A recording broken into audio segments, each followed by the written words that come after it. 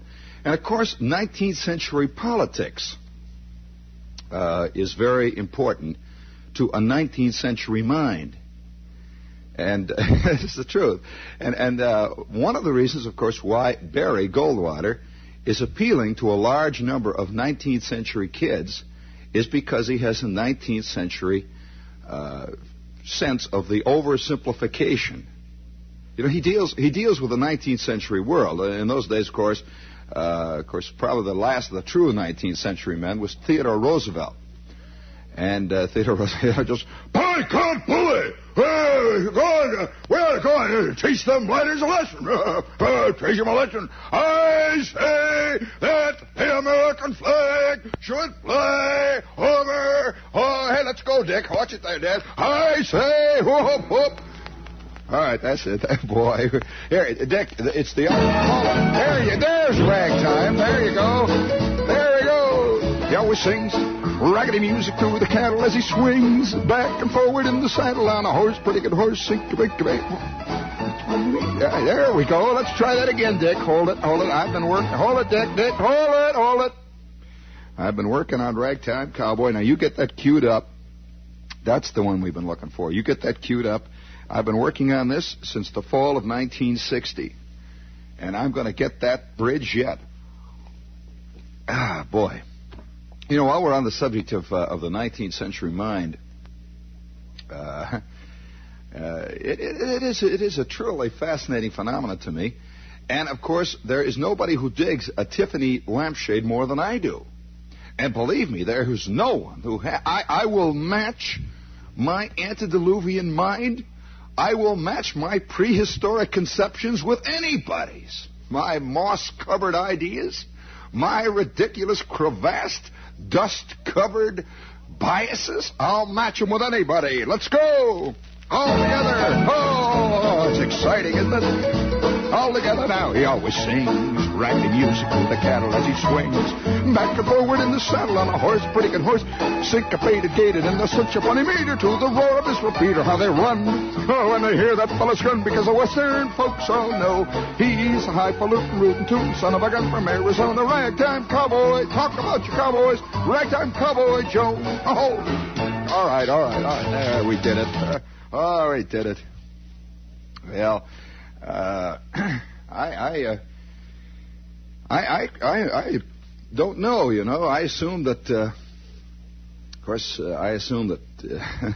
that the people who really do have a 19th century attitude towards the world really honestly believe that it is possible that history can not only be stopped, but like 55, 60, 70 years can just be erased. And just like you take a cloth and erase it all, just take it down, and everything's going to be all right. Well, I think one of the things that sets man apart from all the other creatures on the face of the globe is his ability to, although again we don't really know whether they do or not, that is the other creatures, so it's hard to know. But from all available evidence, no other creature has ever been able to build what we call dream castles. You know what I mean by the dream castle? The giant delusion. Now, I'm not just talking about one guy sitting around figuring that tomorrow morning he's going to become vice president of IBM. That's bad enough right there, you know, that dream castle. What would even be worse is if he made it. But I'm talking about the national dream castle. Now, hardly anyone ever talks about the national illusions that somehow take hold of a country. And do. Now, they just do. They just take the country and gallop off into the distance, into the dust with it. Now, we like to believe, however, that no such thing exists, because this is a pretty disquieting thing, you know, to realize that a country, like a person, speaking of delusions, this is WORAM at FM, New Yorkie here. You know, we like to think that that countries, I guess that's the most conventional way of thinking about a country. When you think of a country, how do you think of it? Do you think of it as a lot of people being led by a leader or a government? Or do you think of it as just a sort of a great blob out there in which the leaders and the government are merely an extension of the people? In short, they're not separate at all. Of course, one of the great cop-outs of our time, or of any other time, is that everything that happens in the world is because of the rotten leaders. Every place you go, and from all time immemorial, this is what poor slobs have said. Well, they're good people, actually. They're basically good people. It's the rotten leaders they've got that have led them down the trail, the pathway to hell. My God, they're good people. Well, this has been said countless times. Dick, how many times have you heard it? Well, there's much evidence to prove that the leaders are no different from the people. That the reason that they are the leaders is because the people said, get up there and yell it for us. Now, there's always, in any government, no matter who it is, there's always about 19,000 guys who are against that government, but usually for reasons that we never discuss. One of the big reasons is that they're not in. Now, they're not really against the government. This is how a lot of things get confused. Like we'll cheer a guy coming in. We'll cheer a new dictator, or we'll cheer a revolution. We'll say, "Ah, viva la Castro!" We're yelling and hollering because he's going in with big banners that say liberty, equality, beauty, truth. Get rid of the rotten guys, and then after the rotten guys are through, it'll all be paradise forever. And I'll go back and I'll study butterfly painting, and I have no political aspirations. Just get rid of them rotten guys. Liberty, viva la liberty, viva la truth, viva la Castro. Well, the next thing you know, we're cheering, and the guy's in, and we find out that the only reason he was mad at the other guy that was in was because he wasn't. That's the truth. And this happens time and time again. This has happened endless times over in history. Now, it even happens of course, it happens even more so in a great industrial civilization where it is really difficult to have two distinct types of philosophy. Some people seem to think, that this shows the Republicans are you can hardly tell them from the Democrats. They say this. Well, this is the nature of a great automated society, of a tremendous organization that finally now is rolling on its own weight, literally.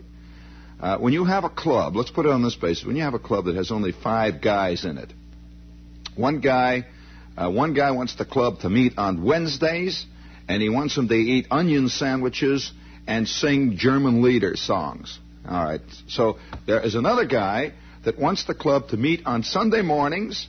He wants them to eat salami sandwiches on white bread, and furthermore, he wants them to march forever to the tune of Semper Fidelis. Well, now there you've got 2 complete guys, 2 complete views of the club. And it seems, and it is, of course, in that case, it is simple to have 2 distinct attitudes.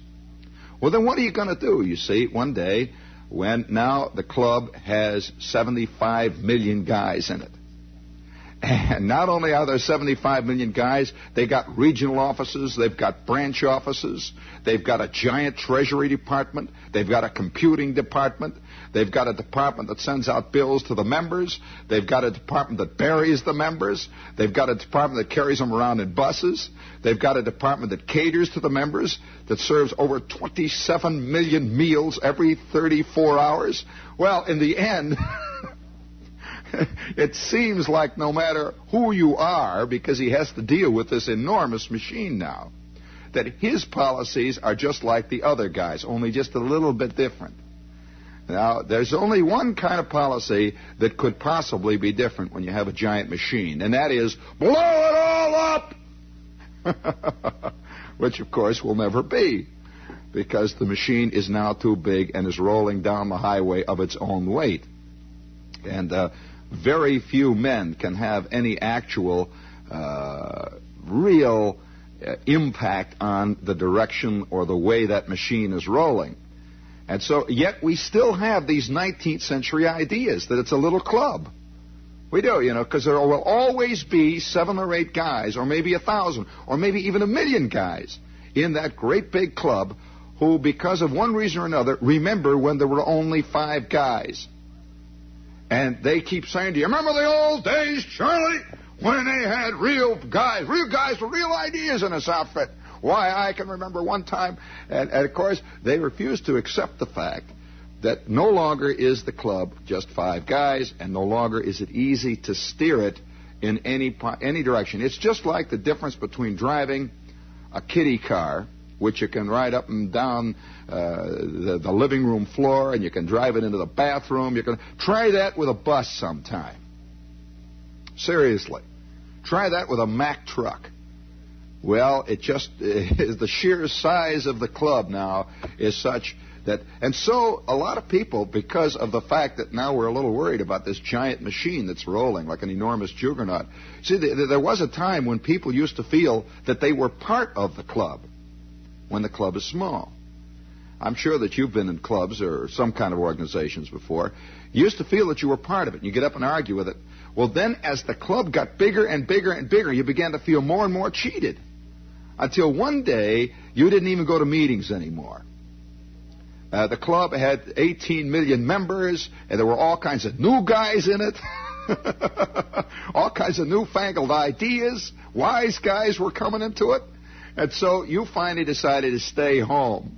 And you figured that by staying home, you had made a real statement about the club. Forget it. The club just went right on, and you just stayed home. So no, the only one who lost was you. Now, this is what many millions of Americans are doing about America. They're just staying home. See, they figure, well, it's completely out of hand. I'm not interested at all. It's just completely. Well, then they like to believe that it's the rotten leaders that are doing it. It's the leaders. If we get rid of this leader, it's going to be okay.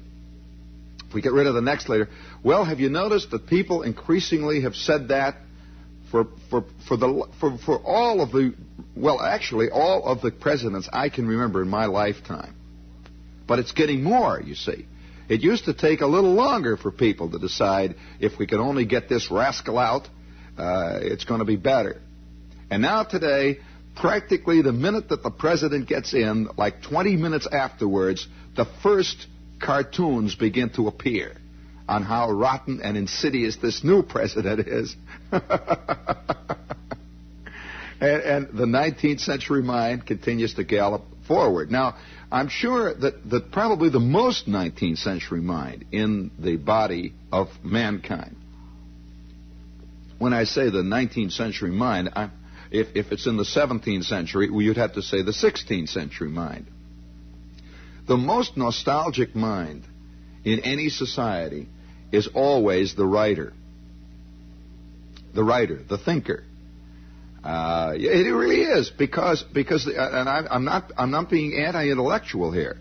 I'm trying to say something about the writer's mind. Now, he and the guys that are on the radio too. I'm including them all. You see, the most 19th century mind is the man who is a writer. Now, one of the reasons why, and I don't immediately say why, well, one of the reasons why is because somewhere along the line, wherever it was, it's hard to tell, he somehow abdicated. He dropped out of the club, you see. And he then began to spend all of his time writing about the club. He began to spend all of his time writing angry letters to the club president. He spent all his time writing angry, irritated articles for the club periodical, which every third or fourth time they would send back rejected. And so he became more and more. The writer has been traditionally, and the artist in general, has been traditionally isolated from society. Now, in earlier times, very much earlier, 300-400 years ago, it was almost impossible for a man to be isolated from his society. He was far too dependent on it. He could not.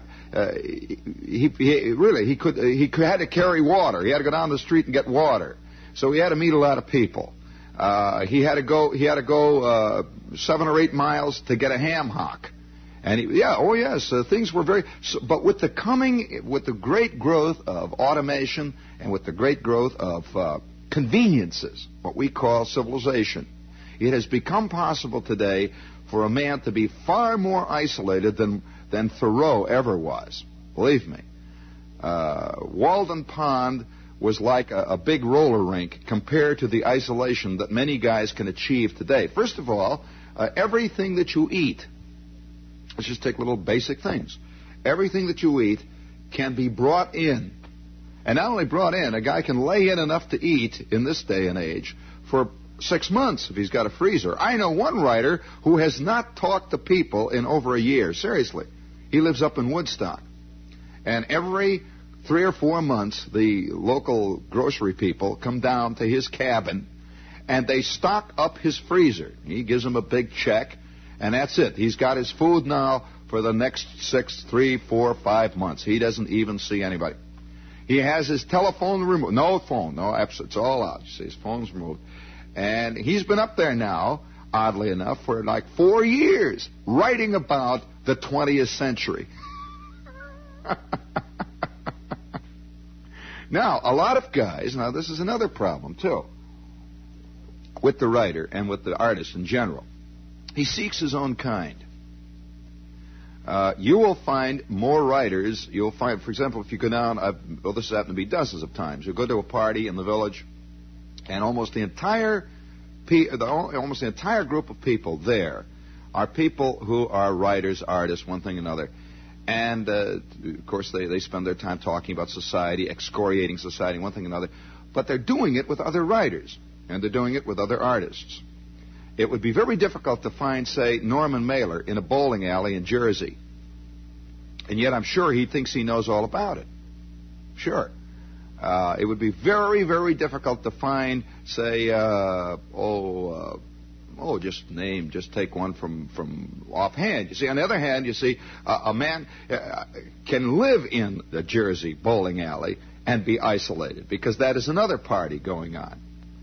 In short, the world today is so far more complex that a man in any place he lives, if he's living in a Jersey community and he's at the bowling alley every night, he's probably just as isolated from society as Norman Mailer is in a village party down on 7th Avenue South, you know? It's just difficult, because society has so many facets today that you're always isolated. Now, what a guy does, because he senses his isolation, he rails at society and says it's rotten society's fault that he's isolated. And somehow they should do something about it. If they had the beautiful morals and the beautiful, clear way of viewing things that he has, it wouldn't be that way. Is the general consensus of opinion. And so, in the end, we have what they call a shaman. Yeah, that's a good word. This is a word that is, in a sense, a magic talisman. It means the one in the tribe upon whom everything can be blamed. Roughly. Of course, there are other meanings to it. There are other meanings too. That this shaman, this creature in the tribe, is also the one from whom all benefits flow. In the more primitive tribes, this can be both things. For example, a chief is usually, or a medicine man can be that. We have our president, and so if we don't like the 20th century, blame it on the president. And if he was a good president, he would take over. He would do something about it. Well, it's pretty hard, you know. It literally is. Many kings have tried this in the past. Tsars tried it in the past. There have been many men in the past who have tried to say, let's cut out all this jazz. This 12th century is for the birds. I'm going back to the 9th century, and the whole country's going with me. Hitler tried that, by the way. That was Hitler's gambit. And one of the things that we rarely want to talk about in connection with this kind of thing and this sort of thinking is the national pipe dream. Now, who knows quite where it starts nor where it ends? This is a very, very complex subject. But the national pipe dream does not stem from one man getting up on a stump and outlining a plan. I'm sorry. I do not believe this, and I've never believed it, and many historians don't believe it. That what that man is really, who gets up on the stump eventually, Dick, and outlines the plan, he is merely putting into final words, into final statement, what was in the air and in the people's minds all the time, for at least a certain measurable period of time. So Hitler did not create Nazism. Nazism finally was espoused through Hitler, but it was in the air there for a long time before one guy got up and said, let's do it. You know, have you ever been to a party when everybody wants to do something and nobody says it? And then finally one guy says, all right, okay, all of us want to get drunk and fall down the steps, right? Everybody sits there sheepishly, sort of nods. Okay, I'm going to start. Let's go. Well, within 20 minutes, everybody's falling down the steps. Now, the question is, did he lead? It's a good question. Well, one of the real difficulties, one of the genuine difficulties about a pipe dream is that the man who is really in one does not know he is. Now, don't confuse that with a daydream. A person sitting around in the middle of the afternoon thinking about taking the trip to Bermuda or something, that's a daydream. You know, he knows full well that he's not going to go to Bermuda. He's going to go to work tomorrow morning. That's the end of it. He's just kicking off a little dust, that's all. But there is another kind of dream. And that's the dream where the man really and honestly, legitimately, or whatever it is, he feels that what he believes is really true. And not only does he believe it, he is willing to kill for it, to prove that it is so. Now, oftentimes you've seen cases of a neurotic person, who really a genuine neurotic, who feels, for example, that everybody in the world is out to attack them, that they're all sneaking around writing letters about them. This is a neurotic bordering on paranoid tendencies. You've seen this person. Well, this is a very catching thing, you know. Oh yeah. This is a well-known phenomenon to psychologists. Is the ability of one neurotic to pull other people who are more normal, who are not neurotic in the beginning, pull him into his dream. And pretty soon you've got two guys who are plotting. I see they're all out there. We got to get a special post office box so nobody knows where we are. And we got to cut the phone off. Oh, boy, look at that guy walking down the street. See, look the way he's got his hat. See, he's pulled his hat down. Look, he's looking. And the next thing you know, they've got a third guy and a fourth guy. Until finally there are 27,000 guys figuring that the world is out after them. And each one of these guys commiserates with the other and tells the other his delusions are not delusions but are actual realities. Well, until one day there is a sizable body of them. And then they become a party. And they feel that the time is now ripe to do something about it. Now, what makes this come about? That's very complex. What makes a growth of one of these things happen at any given time? Nobody quite knows. There have been a lot of theories about it, and only recently have they begun to deal with the thing called the mass neurosis, the mass nuttiness, the mass daydream. And it's a very unpopular subject in America. You know, you can't talk much about this because everybody likes to believe that he is a solid individual and is a true individual and is not affected by the crowd around him. This is one of the great dreams in America. Well, Pavlov said differently. And many psychologists will say differently, that you get 27,000 people in one crowd in Times Square. They're very different from each one of those people at home by himself. No matter how hard he fights against it. Very different. They'll do things, too, that the single man would not, the one man, the unit, would not do. And it's pretty hard for them after it's all over, after the debauch is all over. It's pretty hard for them to explain why they did it. Because now they're single again. They're one man. When he's in the crowd, you don't have to explain it. He knows why he's doing it. Later on, the party's hard to explain. It's just like have you ever talked to a German? I mean, in Germany, in the end, they can't explain it. They really can't. and we like to think that's a cop-out. That's a cop-out because he can't go, no, sir, I'm sorry. That it is hard for a man by himself to explain what he did when he was under the influence of a giant mass neurosis. And once it's over, it's like, it's hard to get I one time talked to a guy who was a marathon dancer, Dick. Yeah. And the marathon dance craze was a wild, insane thing that went through America for a long time there. And he could not. He says he laughs like a fiend about it. He says laughs about it. He thinks he was a nut. But at the time it seemed very reasonable to dance for 14,000 consecutive hours until finally his liver fell through his shoes. That was the end of him. Somehow it seemed the thing to do at the time. Well, he was under the influence of a giant mass movement. A giant mass thing. He didn't know what to do with it. And if, as you see that, and when you're under a mass neurosis or a fad or whatever you might call it, the guy who's doing the dancing doesn't seem nutty to the people who are cheering, because they're under it too. The people who are cheering are just as nutty as the guy who's dancing. They're just another side of the coin.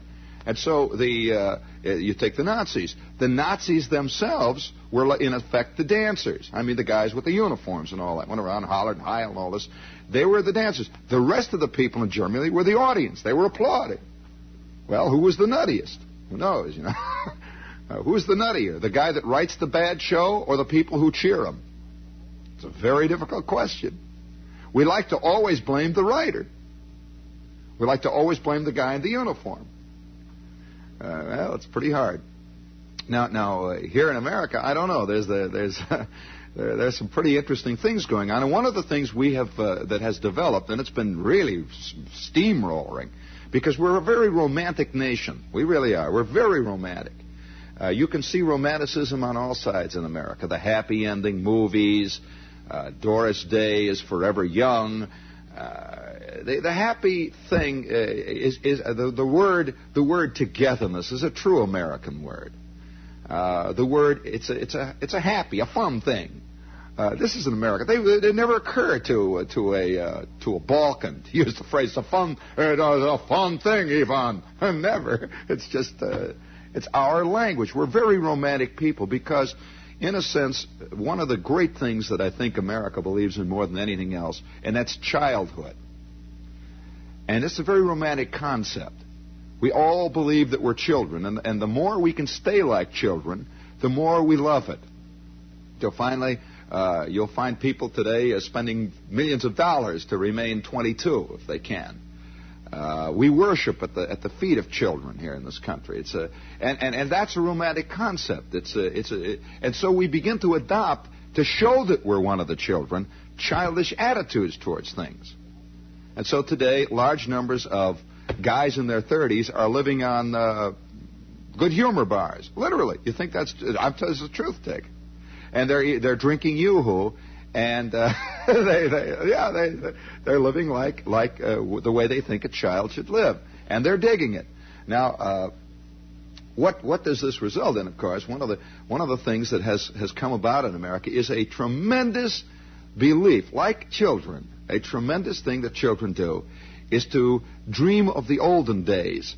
This is the thing that kids do all the time. Almost all fairy tales begin once upon a time in the olden days. Children like to dream of the olden days.